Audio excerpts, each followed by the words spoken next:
J'en ai parlé au président de la République pour que en fait, la République démocratique du Congo soit parmi les États qui vont soutenir ces fonds, qui est déjà soutenu par certains États, mais pour moi, il est très important que la République démocratique du Congo soit parmi les premiers pays à soutenir ces fonds globaux, qui ne sera pas un fonds congolais, mais qui va soutenir toutes les victimes à travers le monde. Il est très favorable par rapport à cette idée et donc nous sommes satisfaits. Je suis citoyen congolais et à chaque fois quand je peux avoir à discuter avec le président de la République, s'il me donne l'occasion, pourquoi pas.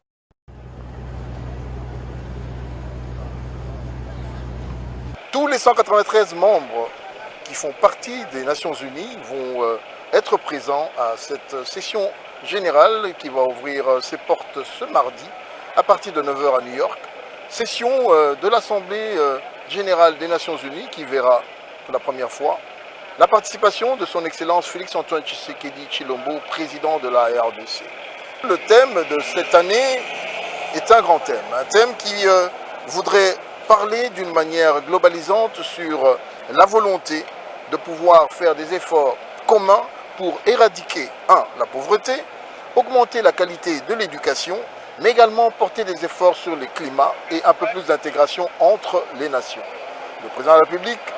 de la RDC va intervenir ce jeudi 26 septembre à partir de 19 h heure de Kinshasa, et la presse présidentielle que nous représentons à partir de New York se fera l'effort de pouvoir vous faire parvenir ces images en direct. Une retransmission qui sera également suivie sur les chaînes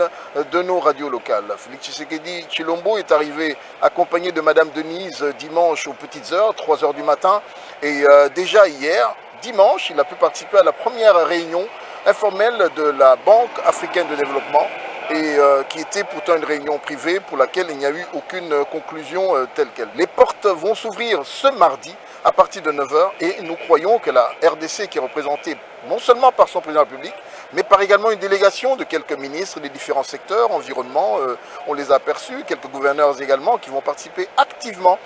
à ces travaux de manière à ce que la RDC, comme on le dit, qui est BAC, puisse être entendue dans tous les domaines qui sont les siens. Ce grand rôle, vous le savez mesdames et messieurs, de la RDC est attendu non seulement dans la sous-région africaine, mais également par l'Afrique et par le monde, vu ce que la RDC regorge, tant en minerais, mais également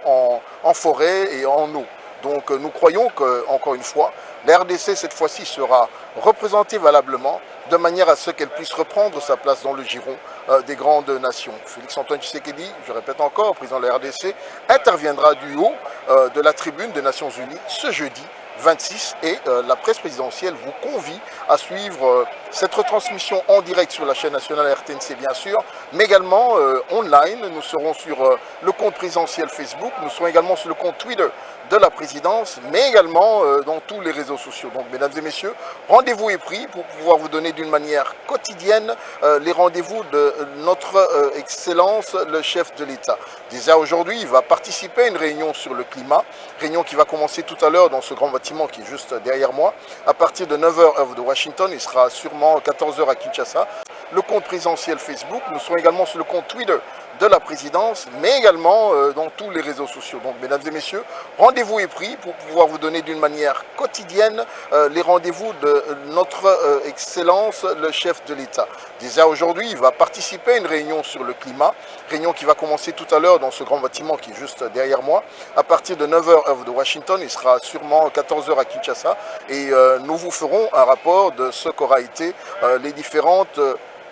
réunion auquel aura participé le chef de l'État. Il est également prévu toute une série d'audiences qu'il va accorder à des personnalités, à des groupes, mais également des échanges bilatéraux avec certains de ses collègues présidents de la région, de la sous-région, mais également des divers continents, afin de pouvoir consolider les efforts de développement dans lesquels le président a engagé la RDC. Voilà, c'était pour vous, à partir de New York City, Abraham Lwakabwanga pour le compte de la presse présidentielle.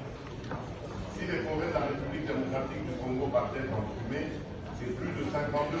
d'eau douce d'Afrique qui partirait avec elle. La disparition de cet écosystème provoquerait une crise grave, écologique, et déstabiliserait la stabilité du climat dans le monde. Mesdames et messieurs, il se fait malheureusement que, pour des raisons essentielles de la vie, la forêt de mon pays est menacée, à l'instar de celle de l'Amazonie ou encore de Bornéo-Mekong. Puis-je vous rappeler qu'environ 1,6 milliard de personnes dans le monde, soit plus de 20% de la population mondiale, dépendent des forêts et des services écosystémiques qu'elles fournissent, notamment des aliments, des plantes médicinales, du fourrage pour le bétail et du bois pour la construction et l'énergie. À ce sujet, il est important de relever qu'environ 2,8 milliards de personnes utilisent le bois de chauffage pour la cuisson et le chauffage. Dans mon pays, pour ne citer que ce cas, environ 90% des ménages dépendent du bois énergie pour leurs besoins domestiques. La menace est donc sérieuse et nous devons absolument réaliser la transition énergétique en accélérant le développement et la promotion des énergies propres et renouvelables. C'est notamment dans ce cadre qu'il faudrait circonscrire les nombreuses initiatives au niveau de mon gouvernement et au niveau international, parmi lesquelles je citerai, sans être exhaustif, au niveau national, celle de planter 1 milliard d'arbres d'ici 2023 à travers le programme dénommé Jardin scolaire pour 1 milliard d'arbres, de sensibiliser la jeunesse au respect de l'environnement et de former des cadres universitaires pour la gestion responsable de l'environnement. Celle de mettre en place une charte nationale de l'environnement et du développement durable, d'établir une cartographie forestière, d'évaluer les potentialités en biodiversité du Congo et de protéger les tourbières et les communautés locales, tout en veillant à la bonne gestion des concessions forestières ainsi qu'au cadastre y relatif. Au niveau international, l'opérationnalisation et la promotion de l'économie verte et l'économie bleue en Afrique centrale et la mobilisation des efforts de la communauté internationale en vue de contribuer à la capitalisation du Fonds de l'économie verte et du Fonds bleu.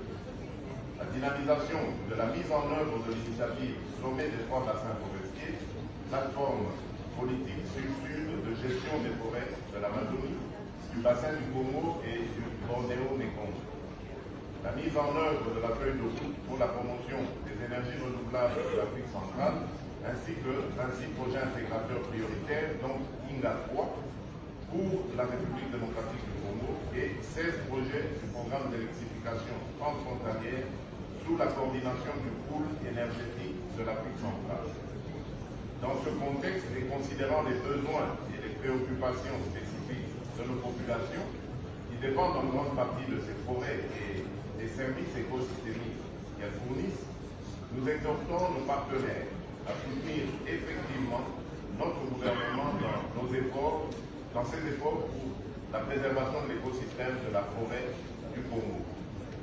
Ce soutien devrait se réaliser par des compensations financières sérieuses,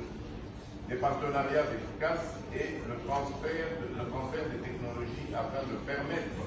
d'œuvrer de manière durable et par une action renforcée pour l'atténuation, l'adaptation et la diminution du gaz à effet de serre à la base du réchauffement climatique de la planète. Mesdames et messieurs, je vous remercie pour votre attention.